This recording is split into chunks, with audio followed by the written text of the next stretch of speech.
5. Hannah, Mother in God. May the 3rd, 1955. Good morning, friends.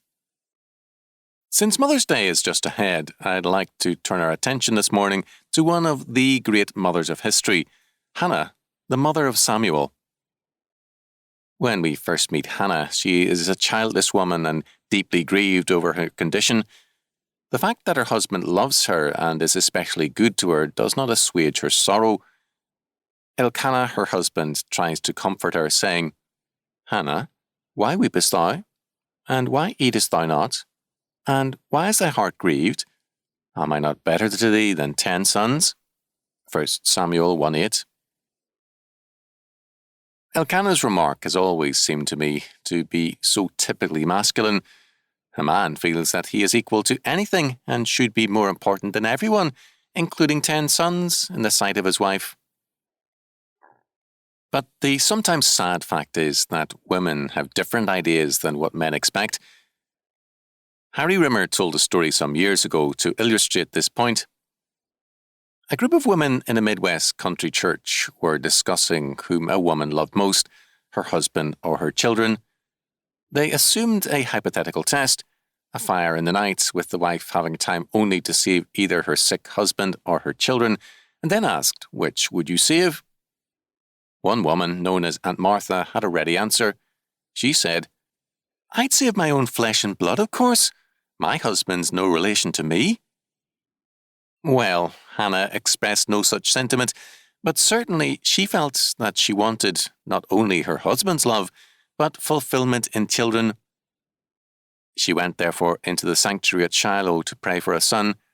We are told that, quote, "She was in bitterness of soul and prayed unto the Lord and wept sore," verse 10. Now, in those days, it was the custom for worshippers to pray out loud, and the sanctuary was characterized by a constant murmur of prayer, as worshippers, kneeling or standing here and there, prayed vocally to God. Scripture tells us, quote, "Now Hannah, she spake in her heart, only her lips moved, but her voice was not heard. Therefore Eli thought that she had been drunken." Verse 13. Because Hannah, moved by her grief, swayed as she prayed, Eli the high priest hastily and unwisely concluded that she was a drunken woman of low reputation, quote, "a daughter of Belial," verse 16. In defense of Eli, it can be said that such women were a problem, in that their presence did neither them nor the sanctuary any good. In criticism of Eli, it must be pointed out that his criticism was hasty and uncalled for.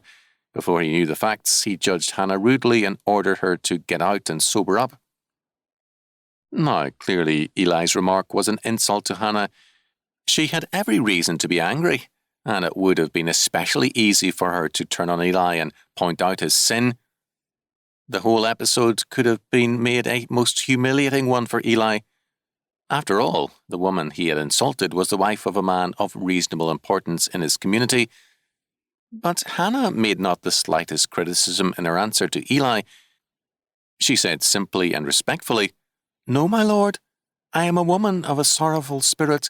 I have drunk neither wine nor strong drink, but have poured out my soul before the Lord. Count not mine handmaid for a daughter of Belial, for out of the abundance of my complaint and grief have I spoken hitherto." Verses 15 and 16. Eli, humbled and abashed by her faith and character, answered in like spirit, "Go in peace, and the God of Israel grant thee thy petition that thou hast asked of him." Verse 17. This little incident tells us much concerning Hannah's faith and character, and the reason why she was both a beloved wife and a great mother, as well as a woman of rich faith. The last chapter of Proverbs, in discussing the ideal woman, says of her, "She openeth her mouth with wisdom, and in her tongue is a law of kindness." Proverbs 31:26.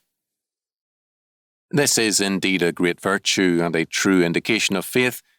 It is much easier for one in a dominant position or in a position of authority, as men usually are, to speak with kindness. It costs them less.